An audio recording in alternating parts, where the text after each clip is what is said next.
ഈ കുഞ്ഞുങ്ങൾ ചെയ്ത തെറ്റ് എന്താണെന്ന് അറിയാമോ? ലോകത്തിലെ 4ാമത്തെ ഏറ്റവും വലിയ സമ്പദ് വ്യവസ്ഥയിൽ ജനിച്ചു, വേൾഡ്സ് 4th ലാർജസ്റ്റ് എക്കോണമിയിൽ ജനിച്ചു എന്നുള്ളതാണ് ഈ കുഞ്ഞുങ്ങൾ ചെയ്ത തെറ്റ്. ലോകത്തിലെ 1ാം നമ്പർ എക്കോണമിയിൽ ജനിച്ചവർ ഭക്ഷിക്കുന്നത് ഇങ്ങനെയാണ്, 2ാം നമ്പറിൽ ഭക്ഷിക്കുന്നവർ ഇങ്ങനെയാണ്, 3ാമുള്ളവർ ഭക്ഷിക്കുന്നത് ഇങ്ങനെയാണ്, 4ാമതുള്ളത് നമ്മുടെ രാജ്യമാണ്, അതിങ്ങനെ. അപ്പോൾ ഈ വേൾഡ്സ് 4th ലാർജസ്റ്റ് എക്കോണമി എന്ന് പറഞ്ഞ് ഈ തള്ളുന്ന തള്ളെല്ലാം എത്ര വലിയ ഉടായിപ്പാണെന്ന് മനസ്സിലാക്കാൻ ഇതിൽ പരം വേറെ എന്തെങ്കിലും ഒരു ഉദാഹരണം വേണം. ഇത് മധ്യപ്രദേശിലെ ഒരു സ്കൂളിലെ അവസ്ഥയാണ്. അവിടെ ഉച്ചഭക്ഷണം കൊടുക്കുകയാണ്. കുഞ്ഞുങ്ങളെ മണ്ണിൽ പിടിച്ചിരുത്തി അവരുടെ മുന്നിൽ ഒരു പേപ്പർ ഇട്ട് കൊടുത്തിട്ട് അതിലേക്ക് ഭക്ഷണം എറിഞ്ഞു കൊടുക്കുന്നു. ആ ഭക്ഷണം കുഞ്ഞുങ്ങൾ മണ്ണും കൂടെ ചേർത്ത് കഴിക്കുന്നു.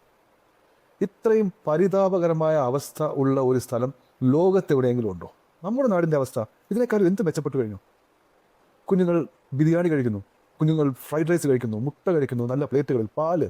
ഈ സംസ്ഥാനം മധ്യപ്രദേശ് 1ഉം 2ഉം അല്ല കേട്ടോ, കഴിഞ്ഞ 20 വർഷമായിട്ട് ഭരിക്കുന്നത് BJP ആണ്. ഇതേ BJPയുടെ കേരളത്തിലെ നേതാക്കൾക്ക് മലയാളികളോടും കേരളത്തിനോടും ഒക്കെ പുച്ഛമാണ്. എനിക്ക് ഇത്രേ പറയാനുള്ളൂ. ഇതിൻ്റെ പേരിൽ ഒരു രാഷ്ട്രീയ കളിയാക്കണമെന്ന് ഞാൻ തയ്യാറാകുന്നില്ല. അത് തെറ്റുമാണ്. ഇത് കുഞ്ഞുങ്ങളുടെ അവസ്ഥയാണ്. നമ്മളിപ്പോൾ എത്ര നല്ല ഫുഡ് കൊടുക്കുന്നുണ്ട്, നമ്മൾ എന്തൊക്കെയായി എന്ന് പറഞ്ഞാലും നമ്മുടെ ചില സഹോദര സംസ്ഥാനങ്ങൾ ഇത്രയും ഗതികെട്ട രീതിയിൽ കഴിയുന്നുണ്ടല്ലോ എന്ന് ഓർക്കുമ്പോൾ ദുഃഖം മാത്രമേ ഉള്ളൂ. Let's hope for the best. Thank U.